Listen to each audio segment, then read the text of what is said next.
You've been told that scaling is the goal. You've been told that if you aren't growing, you're dying. But for 90% of founders, scaling is actually the moment they lose their business, their freedom, and their sanity. We live in a culture that worships the hockey stick graph.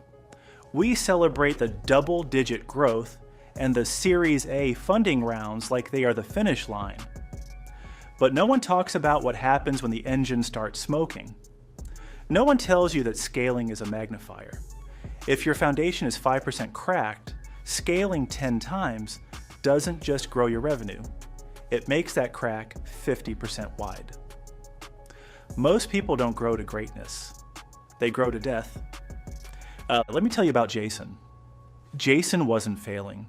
In fact, by every standard metric we use to judge success in 2026, Jason was winning. He ran a specialized e-commerce brand that moved into the SaaS space, providing high-end automation tools for creators. In January, he was doing $50,000 a month. By March, he hit $100,000. By June, he was closing in on $300,000 in monthly recurring revenue. On paper, Jason was a hero.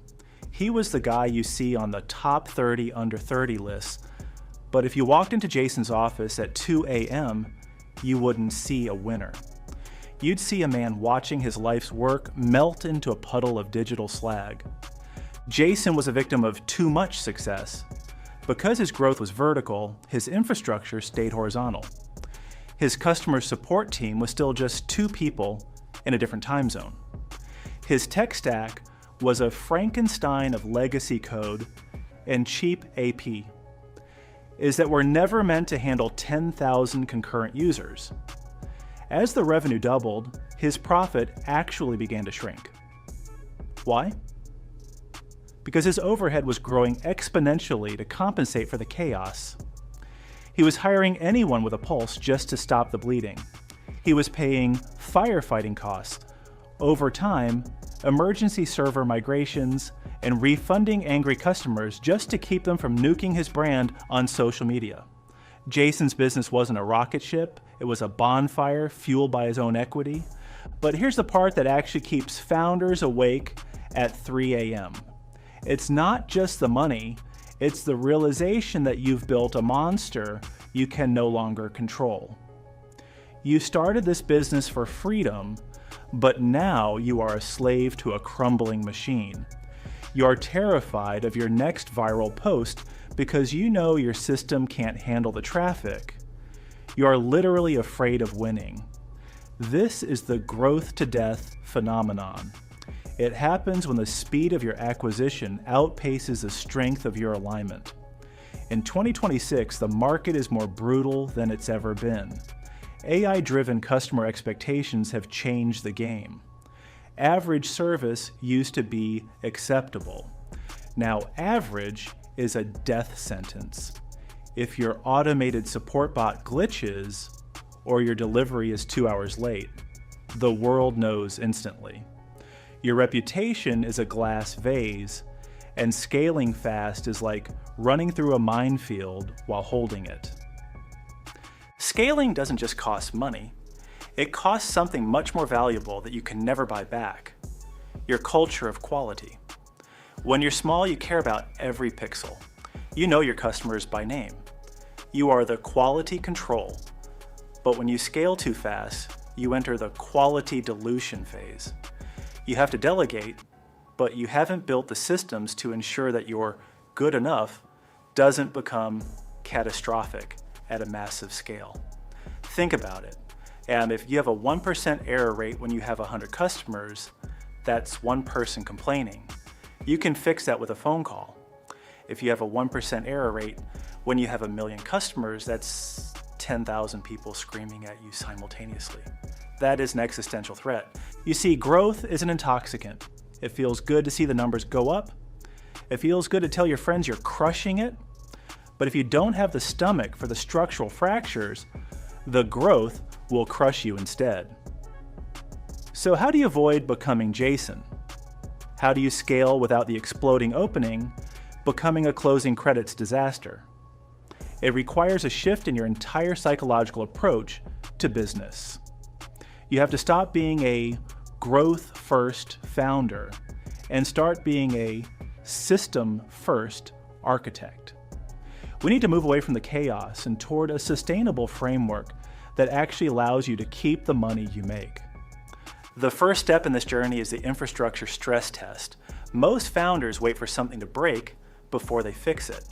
That is a loser's game. You need to break your business on purpose in a controlled environment before the market breaks it for you. You need to ask yourself, if my sales tripled tomorrow morning, exactly where does the pipe burst? Is it your fulfillment? Is it your server capacity? Is it your ability to onboard new staff? If you don't know exactly where the breaking point is, you are flying blind. Sustainable scaling means building the bridge 50 feet ahead of the train, not laying tracks while the locomotive is breathing down your neck. You have to invest in boring things. Better CRM integration, robust SOPs, tiered management structures. These aren't flashy. They don't make for good tweets, but they are the only reason companies like Amazon or Apple can breathe at the altitude they inhabit. But here's the hard truth that most gurus will never tell you. You might need to slow down to go fast. Sometimes the most alpha move you can make in business is turning off the lead generation for a month to fix the engine. If your churn rate is high, scaling is just pouring water into a bucket with a hole in the bottom. You are wasting your marketing budget to acquire customers who will leave within 30 days because your product experience is a mess. You need to earn the right to grow. You earn that right by proving that your unit economics work and that your customer satisfaction remains elite, even when you aren't the one personally handling every ticket. This leads us to step 2, margin-first growth. In the old world, the mantra was growth at all cost. In 2026, the mantra is profitable growth or no growth. Revenue is a vanity metric. Profit is sanity, but cash flow is reality. When you scale fast, you often run into a cash gap. You have to pay for the inventory, the new hires, and the increased ad spend today, but the revenue from those investments might not hit your bank account for 60 or 90 days. If you scale too fast, you can literally go bankrupt while having your best month ever. I have seen million-dollar companies fold because they couldn't cover a payroll tax bill during a record-breaking quarter. You must prioritize your margins over your top-line revenue. If scaling reduces your net margin from 30% to 5%, you aren't winning. You're just working 6 times harder for the same amount of money while taking on 10 times the risk. That's not a business. That's a nightmare. You have to be disciplined. You have to be willing to say no to bad growth. Not all revenue is created equal. There is high hassle revenue that drains your team and high margin revenue that fuels your mission.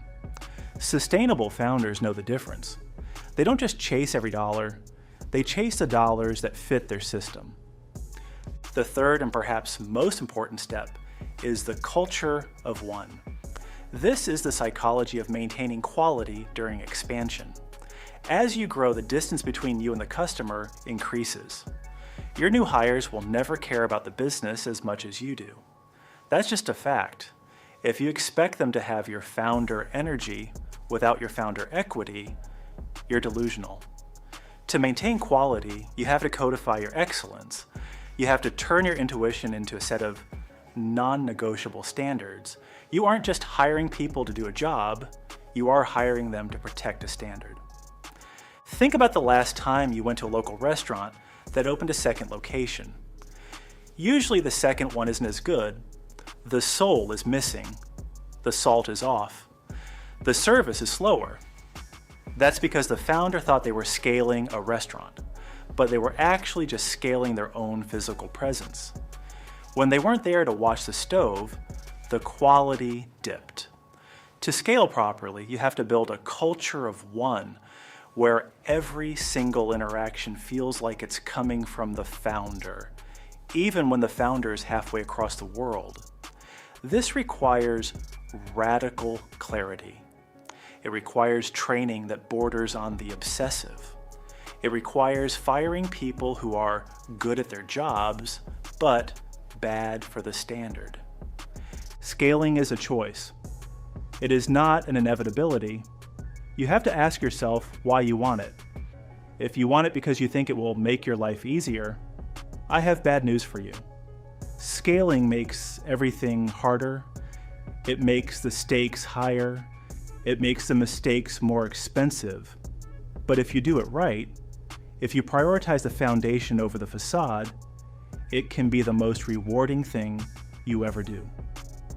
You can create an institution that lives beyond you. You can provide for dozens of families. You can solve problems at a scale you never dreamed of, but you have to be honest about the cost. You have to look at Jason and realize that his story doesn't have to be yours. You don't have to be the victim of your own success. You can choose to build a business that is anti-fragile, a business that gets stronger when it's tested, not one that shatters at the first sign of pressure. Success isn't just about how high you can climb, it's about how much weight you can carry. Before you hit the gas on your next growth phase, look at your pillars. Are they solid? Is your team ready? Is your cash flow protected? If the answer is, I don't know, then stop. Breathe. Fix the cracks. Because the only thing worse than failing is succeeding at something that eventually destroys you. Growth is a magnifier. Make sure what you are magnifying is worth seeing.